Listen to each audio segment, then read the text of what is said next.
My name is Duggan. I'm a street worker here at the Institute for Nonviolence. I've been here for about 15 years now. I am paralyzed. I'm a former gang member. I was shot in October 9th, 2004, which left me paralyzed. It shot me 5 times, 3 in the chest, 2 in the legs. I started working for the Institute about 2 years afterwards, being paralyzed.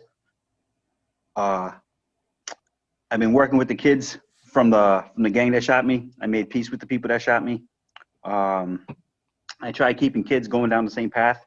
I grew up around violence. I was raised around a lot of violence. I didn't look at anything wrong with violence in the beginning. It was a means to solving problems I looked at. I was bullied as a kid. I was picked on a lot because I grew up in Providence, but I was like the only white kid in Providence. And the Asian kids were being picked on also. So they formed a gang, which they asked me to be part of. And I was 14 at the time. And I looked at, all right, yeah, sure, no problem. I didn't think a gang was a bad thing. But you don't think about the violence that comes with it. At 14, you don't really understand what's going on. You think you do, but you really have no clue. I knew it was a mistake, but I felt there was safety in numbers. I didn't like being picked on. And I made myself violent because I always felt that people looked at me as weak. And I didn't want anybody to think I was a victim. So I became a violent person, became a shooter, unfortunately. Did bad things. On the night of 2004, I was bringing a friend home, and we got into a car chase with our rivals at Lost Pride, and they chased me down. They kind of waited outside my house and ambushed me. They waited for me to get out my car. When I walked out the car, I crossed the street, and 2 of them came out and shot me multiple times. I didn't think I was gonna make it.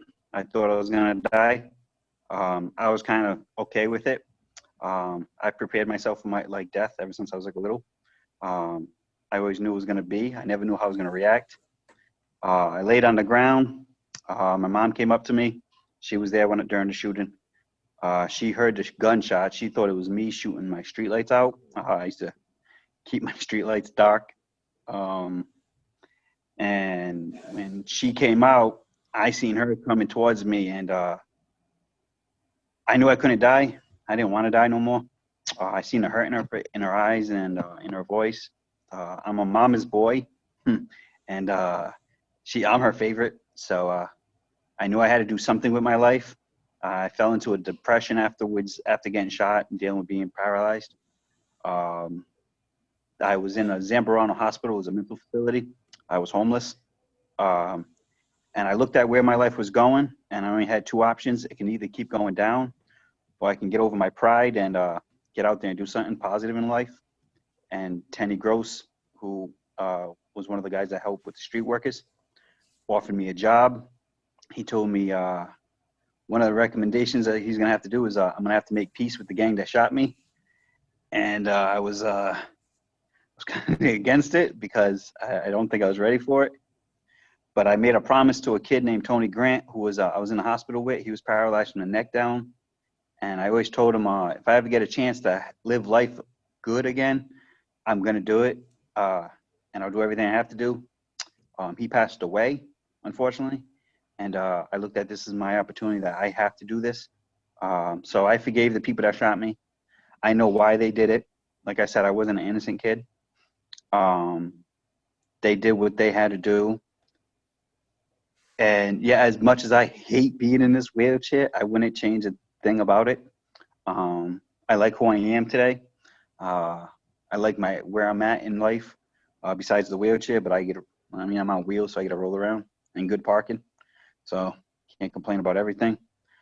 But I enjoy working with kids and seeing the change in their lives. And I've been doing this a long time, so I've watched a lot of changes, and I've lost a few kids too. So talk about gun violence as a public health issue. It's just, And I'm a person that I was around guns, but they're just way too easy to get. Like I never seen a problem with guns, but I do see a problem with assault rifles. I understand to protect your home, you can use a shotgun or a small pistol. I don't think we're going to war with our government anytime soon, and even if we were to, we wouldn't stand a chance against our government. So I don't know why we would have we need AR-15s and stuff. But guns are everywhere. They're very easy to get. You can go down south. You don't even need a license most of the time. That's where a lot of people started getting them from, and just bringing them up here. It doesn't matter if you're a felon. I've seen guns all the time since a little kid. Started off small guns, 22s, 25s, eventually 9mm, AKs, M16s. They've grown unbelievably since I was in it. What is the message you bring to people regarding gun safety, regarding not using guns to settle disputes? I mean, this is very much a part of what Meg and Ranney and the Institute do. You know, guns don't have, nobody's talking about taking guns away, but guns don't have to be used to settle disputes. Talk about that. You know this better than probably anyone. I explained to a lot of it. Really, before anybody gets killed, anybody can talk to anybody about anything. Whatever reason you don't like me for, and it usually starts off something small before the guns get involved.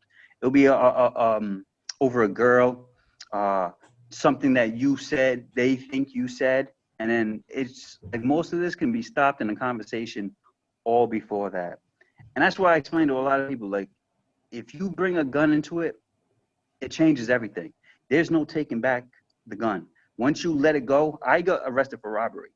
And my friend, when we went out to go rob people that night, my friend was like, hey, you want to bring the gun? I was like, no, because if we bring the gun and somebody fights back, it's going to turn into a murder instead of a robbery. Guns just make it worse. There's so many different ways of handling it. Once you pull that trigger, that life is gone, your life is gone. And afterwards, you realize it's never worth it. To take somebody's life, unless your life is in danger, there's nothing worth it to me. Even as a gang member, when I was in it, I wouldn't just shoot random people. I didn't like guns being on me because I have anger issues. But having it away from you, it gives you time to think about stuff because people react off emotion. So your work has clearly contributed to a reduction in gun violence, I'm assuming, correct? Oh, yeah. Talk about that. It's brought down a lot of gun violence, but it starts with all violence. It starts because guns are so much easier to get. Kids want to prove themselves, especially at a younger age and in the gangs. Like, I work closely with the gang that I'm from, and there's been new kids that have gotten down with the gang, and I explain to them every single time. Like, they get tired of hearing the story about me all the time, about what I'm going to tell them. But they have no choice but to listen because of who I am. But I explain to them, like, bringing a gun, holding a gun, it could just bring you down the wrong path. Having a gun on you will not save your life. I've had guns my whole life, and I tell people all the time, the night I got shot, I would never had a chance to grab that gun. That gun wouldn't have saved my life. I would have been shot, I would have been paralyzed, and I would have went to jail for possession of a firearm, being a felon. So I would have woke up, instead of just in a hospital and paralyzed, I would have woke up in jail paralyzed. And a lot of these kids, they don't see it. They see the rap, they see what's going on in Chicago. They want to emulate what they're doing out there for some weird reason. And it's social media fuels a lot of this. If we can get rid of anything, it would be Facebook, because I think that's more violence driven than a lot of things. It gives people that don't have the voice, like, are not really living that life, it gives them a voice to act like they live that life. And they will say things that they think just because they can't be touched, and somebody shows up at their house and it gets bad. And that's why I say it's not just only guns violence, it's the reason for the violence that's starting. And a lot of it stems from just social media. Most of these people that have problems in these neighborhoods don't even see each other. But like I said, it goes back to yeah. the amount of guns on the streets right now. I have another question. I guess this is probably my last question. What are you seeing during the pandemic? Are you seeing more gun violence? What are you hearing, seeing? I'm seeing a lot more now over the past few months, but I think it started because of everybody being in the house so long. People are agitated. People are on Facebook a lot, on social media, and a lot of problems are happening on Facebook.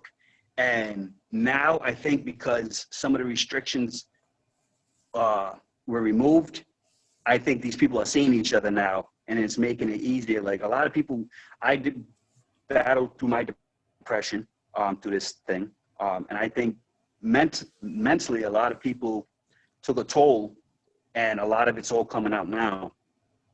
Unfortunately, it's coming out in a very aggressive way where innocent people are being hurt. A lot of this is not just gang related, it's just arguments, domestics, people that have access to a firearm that shouldn't have access to a firearm, and getting emotional with it. But it's a huge mental health issue too, because people just don't know how to act and handle it. They just think that I don't care no more, I just don't care, but they don't understand it's just psychologically, and they can come out of this eventually with the right help. Well, thanks, Ray. Thanks for all the great work you do. Stay safe.